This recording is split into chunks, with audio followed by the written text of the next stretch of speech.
Imagine a machine so precise it feels less like a product and more like a statement. A creation born from obsession, where every weld and contour speaks of uncompromising intent. Picture the way it balances elegance with aggression, as if the designers weren't chasing trends but trying to bend time itself, crafting something that would look just as striking decades later as it did the day it rolled onto the world stage. Think about how rarity changes perception. When a machine is scarce, its value transforms into something beyond dollars, into cultural weight and personal identity.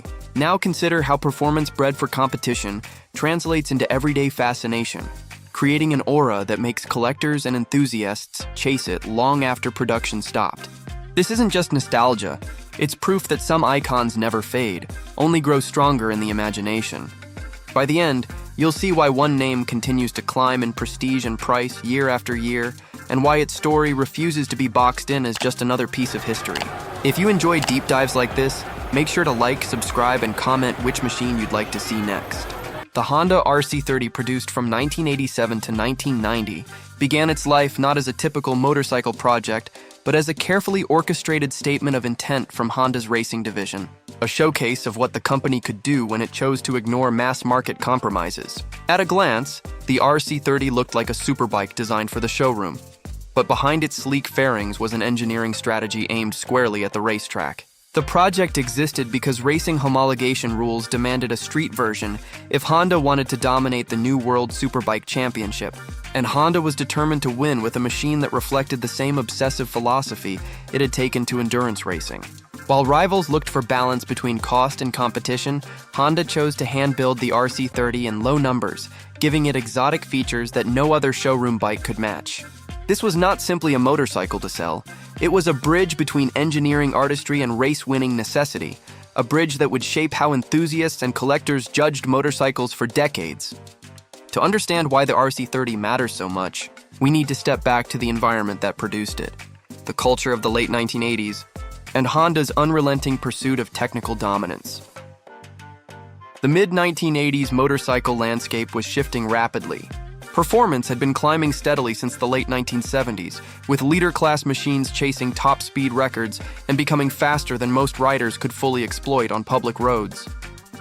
Manufacturers faced an arms race in displacement and horsepower, but Honda's strategy diverged. They wanted to prove that engineering precision, not just raw power, defined the future. This was the philosophy that gave birth to the RC30. An approach that prioritized balance, weight distribution, and endurance over headline numbers.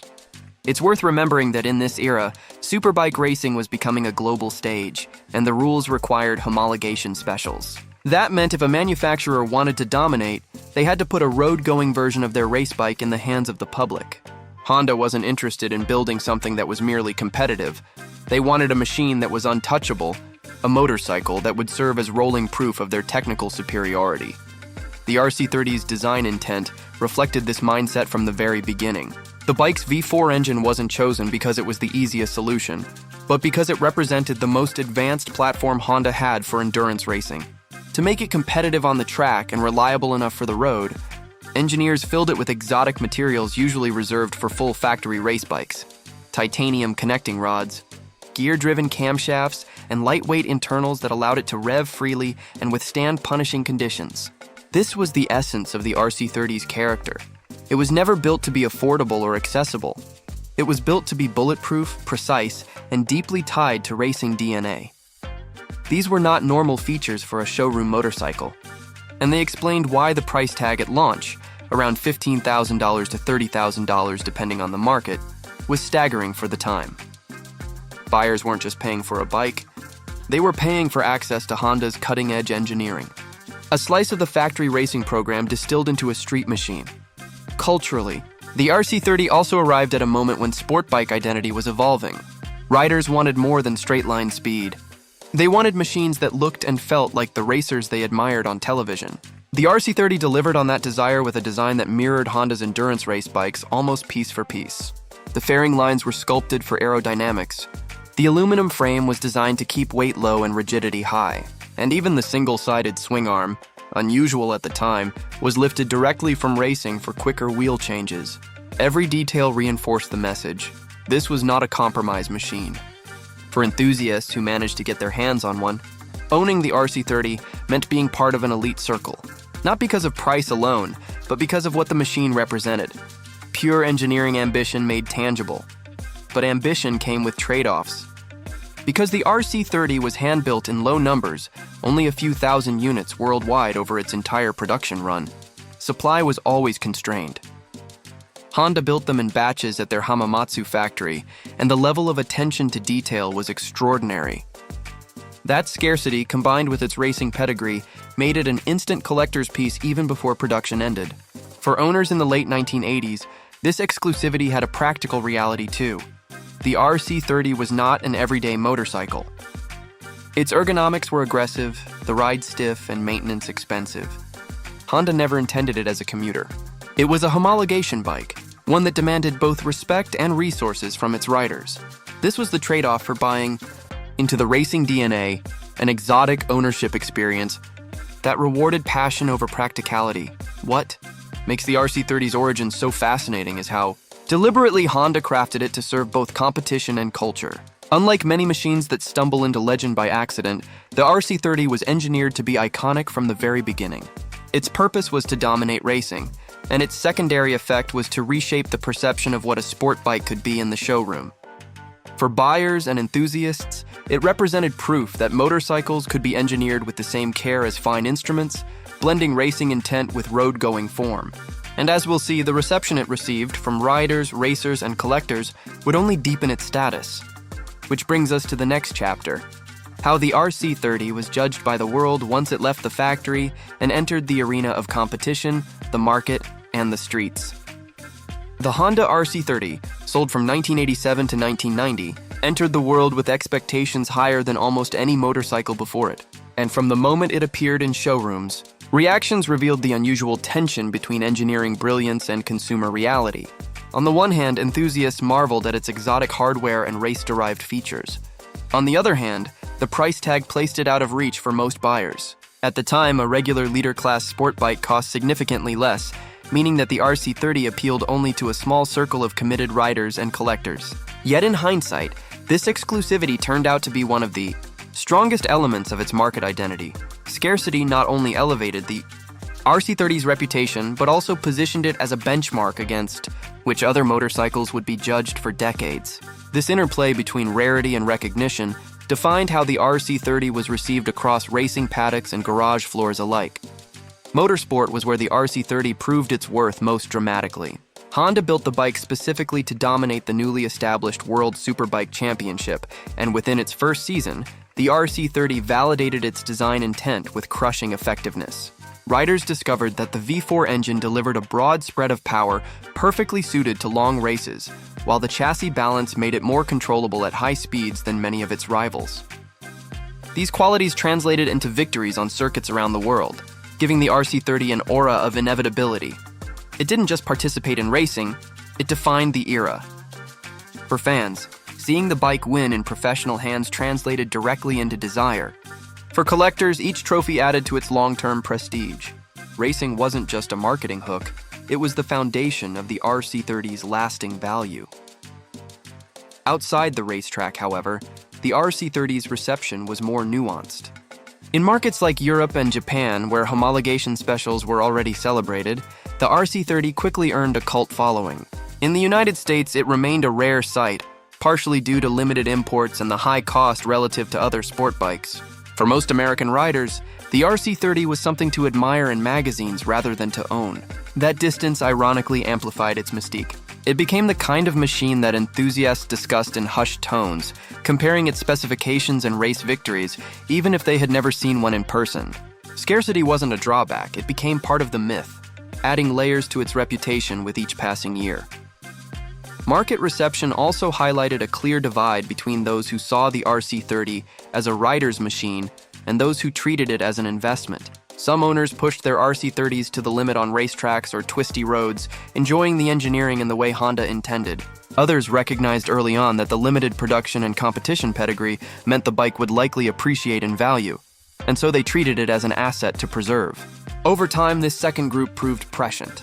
Unlike many motorcycles that depreciated heavily after a few years, the RC30 held steady and then began to rise. Each new record-setting auction reinforced the perception that this was not just a motorcycle, but a financial instrument, a tangible piece of racing history whose market value reflected more than performance alone. Competition from other manufacturers also shaped how the RC30 was viewed. Rivals released machines with higher displacement or flashier horsepower figures, but most lacked the cohesive engineering package and racing pedigree Honda had baked into the RC30. Where others offered brute force, the RC30 offered balance, and that difference mattered not only to racers, but also to collectors seeking longevity. Over time, this balance came to symbolize Honda's brand philosophy in the late 1980s, a willingness to invest extraordinary resources into precision rather than chasing numbers for their own sake. The RC30 didn't win every spec sheet comparison, but it won where it counted, on track, in collector markets, and in the collective memory of enthusiasts. By the early 1990s, the RC30 had already cemented its status as a cult object, but the years that followed only deepened the effect. As homologation specials grew rarer, and as emission regulations and market pressures pushed manufacturers toward more standardized designs, the RC30 began to stand out as a relic of a unique era. Its combination of exotic engineering, racing dominance, and scarcity made it seem untouchable, and that perception carried into the collector boom decades later. By the 2000s and 2010s, examples in pristine condition were commanding prices far above their original sticker value, and by the 2020s, six-figure sales were no longer shocking. This trajectory revealed something deeper about the RC30. It was not simply a machine frozen in time, but a living artifact whose reputation grew stronger as the industry moved further away from the conditions that created it. Understanding this arc, the reception in its day, the impact of racing victories, the split between riders and investors, and the contrast with more disposable rivals helps explain why the RC30 continues to climb in value year after year. But there's still a final layer to the story. What the RC30 means today, not just as a motorcycle or a collector's piece, but as a cultural and historical marker of what Honda achieved. To fully appreciate that legacy, we need to examine how the RC30 continues to influence buyers, enthusiasts, and the motorcycle world decades after its production ended. The Honda RC30, produced between 1987 and 1990, has grown far beyond its original role as a homologation special. Today, it represents a living blueprint for how engineering excellence and scarcity can turn a motorcycle into an icon. Decades after it left showrooms, the RC30 is treated less like an old superbike and more like a cultural artifact. Auction houses highlight it alongside rare cars, collectors discuss it in the same breath as fine art, and riders who once dreamed of owning one now find themselves priced out of the market entirely. The shift is striking. What began as a race-bred machine has become a symbol of permanence in a world where motorcycles are usually considered temporary, consumable, and replaceable. That transformation underscores why the RC30 still matters, because it shows how machines can evolve into historical markers, shaping how we think about an entire era of motorcycling. Part of the RC30's enduring power lies in the fact that it was deliberately designed to leave a legacy. Honda built it not to blend into the marketplace, but to dominate a championship and prove a point. The engineering choices, gear-driven cams, titanium rods, single-sided swing arm, were costly, exotic, and purposeful. Those features didn't just win races. They embedded themselves in the imagination of anyone who cared about motorcycles at the time. Today, when a collector examines an RC30, they aren't simply admiring a motorcycle. They're touching the closest thing to a factory race bike ever offered for the road. That bridge between private ownership and professional racing is nearly impossible to replicate in today's regulatory and cost-driven market, which makes the RC30's status even more unshakable. Legacy also manifests in how the RC30 set a standard for homologation specials that followed. Later models from other manufacturers chased the formula: low production, race-derived parts, high price, but few captured the same balance between competition success and cultural cachet. The RC30 wasn't just rare, it was victorious, and that dual identity is what separates it from machines that are merely collectible. For modern enthusiasts, the RC30 represents the golden ticket idea, a bike that's both usable and historically significant, one that elevates the entire category of sport bikes in the eyes of collectors and historians alike. Its influence can be seen in how modern manufacturers attempt to recapture that magic with limited production, track-focused models, though none can replicate the timing, regulations, and ambition that shaped the RC30's creation. The market has responded accordingly. Values that once seemed shocking have now become normalized, with pristine examples consistently pushing into six-figure territory. Collectors aren't simply chasing horsepower or speed. They're chasing provenance, rarity, and the chance to own a physical embodiment of a unique engineering philosophy. Each sale reinforces the perception that the RC30 is not just a motorcycle, but an asset class, part of a small group of two-wheeled machines that transcend their category to sit alongside vintage Ferraris and Porsches in high-end collections. This perception influences not only the ultra-wealthy, but also the broader enthusiast community, because even riders who will never own an RC30 still hold it up as the definition of what a motorcycle can be when ambition overrides compromise. At the same time, the RC30 teaches lessons about the intersection of technology and culture. It shows how a manufacturer's decision to invest heavily in quality and precision at the expense of affordability can create long-term value far beyond what the balance sheets might have suggested at launch.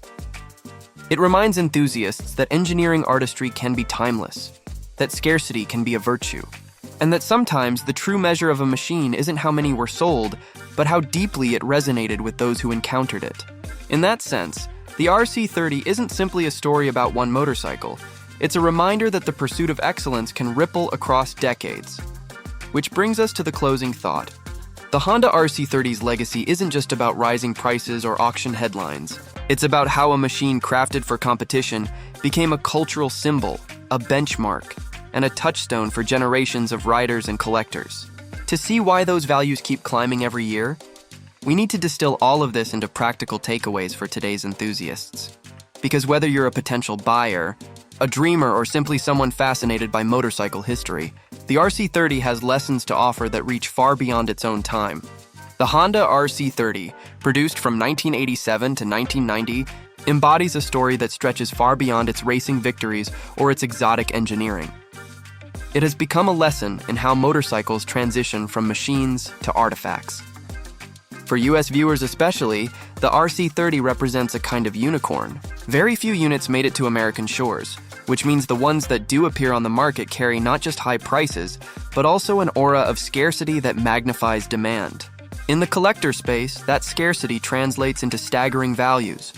Pristine examples have crossed six-figure thresholds at auction, and even well-used bikes can command sums that dwarf their original sticker price. Unlike many motorcycles that fade into obscurity once newer models arrive, the RC30 has done the opposite. Each passing year seems to strengthen its reputation, making it more desirable, not less. But ownership is a double-edged sword. The RC30's engineering brilliance makes it robust, yet maintaining one in the present day is neither simple nor cheap. Parts are difficult to source, and when available, they often command premium prices. Specialized knowledge is required to service the gear-driven cams and exotic internals, which means that prospective owners must budget not just for the bike itself, but for the expertise to keep it alive. That reality hasn't dampened enthusiasm. If anything, it reinforces the exclusivity. The RC30 isn't for casual riders. It's for enthusiasts willing to accept that true icons demand commitment. And for many, that challenge only enhances the appeal. For American buyers looking at the market today, import rules add another layer. Because the RC30 is over 25 years old, it qualifies for exemption from modern regulations, meaning collectors can legally bring in examples from Europe or Japan. This has expanded the pool of available bikes slightly, but demand continues to outpace supply. If you're serious about acquiring one, the best advice is to move quickly when the right opportunity arises, and to accept that prices are unlikely to drop. The RC30 is not a bubble, it's a benchmark. And benchmarks tend to hold their value because they stand for something larger than themselves. The takeaway is clear. The Honda RC30 isn't just a superbike frozen in the late 1980s.